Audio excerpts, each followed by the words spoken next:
Thank you for listening to the Business Blast podcast. So for all my listeners out there that have been wanting to do your own podcast, I'd like to introduce to you Anchor. Anchor is a one-stop shop for recording, hosting, distributing, and monetizing your podcast. So before I found Anchor, I had never actually done a podcast because all the research that I had gathered made it seem very complex. Then I found Anchor, and Anchor makes podcasting extremely simple. So if you want to do your own podcast, go to anchor.fm/start.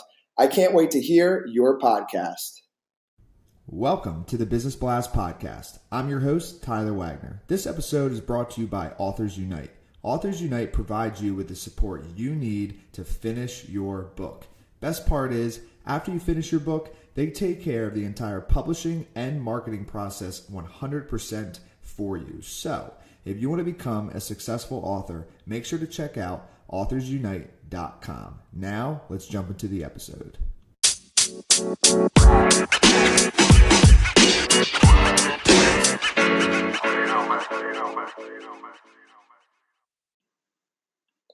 All right, everyone. Welcome back to another episode of the Business Blast podcast.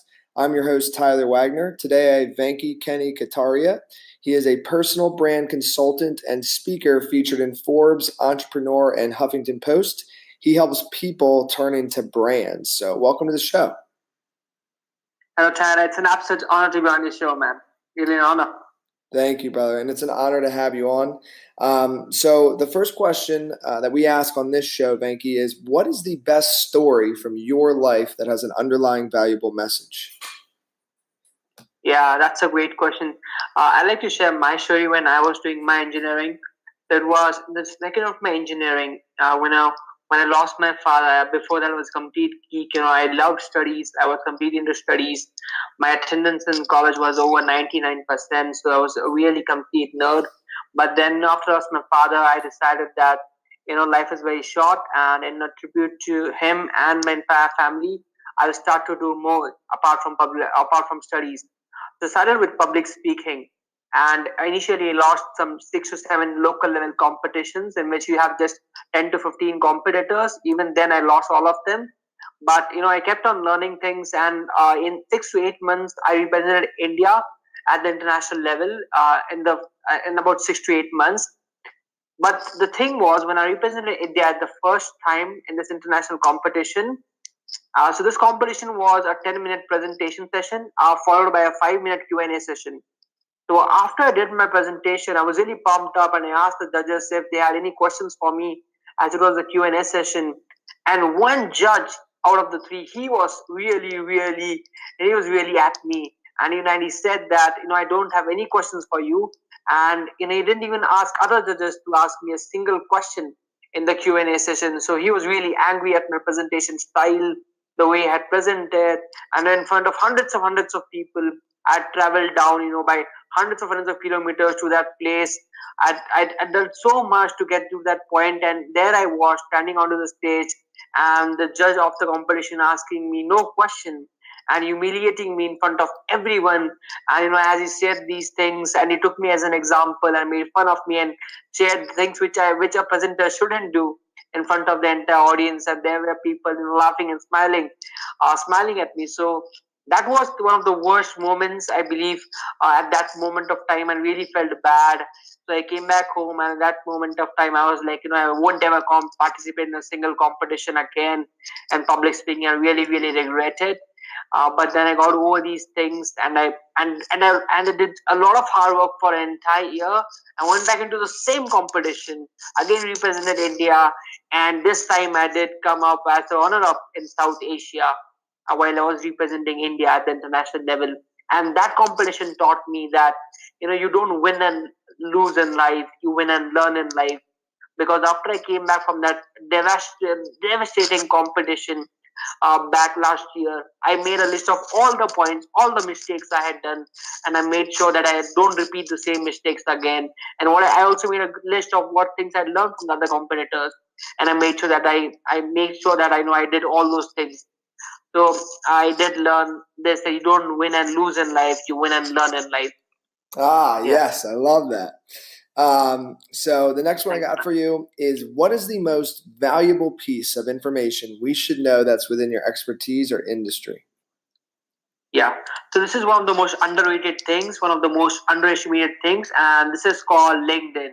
I mean, I just can't emphasize enough that LinkedIn is really underestimated, and it's a platform which has brought me plenty of opportunities, right from getting featured in major magazines to getting featured in international books and getting TEDx opportunities. So everything has, most of these opportunities have come through LinkedIn, and in my industry where the person himself or herself is the brand, and you don't it doesn't matter if you want to have a personal brand or not, you have one already. So LinkedIn is the go-to platform for creating a compelling personal brand. I believe people underestimate LinkedIn a lot. Yeah. And what is your best piece of overall business advice, so not necessarily industry specific? Yeah, this I believe it should be, your network is your net worth. Networking is networking, and I really believe that your network is very crucial, and the way you develop connections and maintain them and maintain and build relationships, that's very important. Networking is that your network is very important. I also believe that you're the average of 5 people whom you hang out with. That's one quote which I really love. So I believe the right network you have, right people you have around you, the right environment, that affects a lot to your business, because where you're inspired by the people who have the same thought process, and they're really inspired by themselves. They want to work harder, they want to take the business to the next level. So even it's natural that you even get inspired and you want to work more and strive more. So I believe, yeah, networking is very important, according to me. I could not agree with you more. And if you could give your younger self one piece of advice, what would that be? Yeah, so this would be that you should go all in. You should go all in, and you shouldn't wait for the right time, because you shouldn't be waiting for tomorrow, because who knows, you won't be having a tomorrow. And in today's era, we think about retire at 60 and do things what you want to do after 60, but who knows? Like, I won't be even alive after 40. Who knows that? I believe what I would advise myself is that you should go all in, follow your passion, follow what you love, follow what you want. Like, go all in, man. Don't let it go for tomorrow. Go all in today. And in your opinion, what is the key to happiness?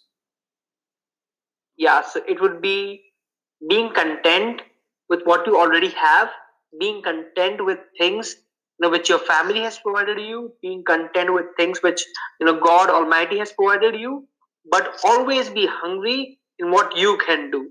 So if I am running my business, I should always be hungry for more, and because I love what I'm doing, I'm always enjoying the process. So I really want to do more. So I believe loving what you do, following your passion, going after your dreams is very important, because even though you may not be earning $1 million, but you'd be going and following your dream, and that would be really, really awesome, because you'd enjoy every moment of it, because then life won't become a destination, it will become a journey to treasure. Yeah. And what is the best book that you've read, and what was the number one thing you learned from that? Yeah, so my favorite book is Contagious: How Things Catch On by Jonah Berger. So this book is really, really very cool, and it talks about word of good mouth. How you make use of word of good mouth, and this book basically covers a really cool concept of steps, STEPPS. So what Jonah Berger says is that if you want more word of good mouth, it depends on these 6 things, steps, which is S is for social currency, T is for triggers, E is for emotions, P is for public, another piece of practical value, and S is for story. Just one example would be S is social currency. So what people think of you, how people think, whether it is cool or not, this is what social currency strives of. So if people think you're doing something cool, if the product is cool and it's awesome, and so people would share it, and the word of good mouth spreads. And what is your favorite quote and why? Yeah, so my favorite quote is, you don't judge a fish by its ability to climb a tree. That's my favorite quote, because I see a lot of people trying to judge every student in the same way. I don't believe that should be the case, and you have to judge everyone through a different perspective. Everyone has their own talents, their own likings, their own dislikings. So you should make sure that you note those things, and accordingly you should judge the other person. Yeah. Yes, man, I love that. Thank you so much for coming on. The last one I have for you before we let you go is, where can our audience best find you online?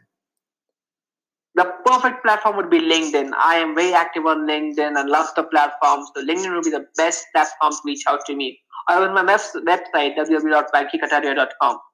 Perfect. Thanks again for coming on. Absolute honor, man. Absolute honor, Tyler.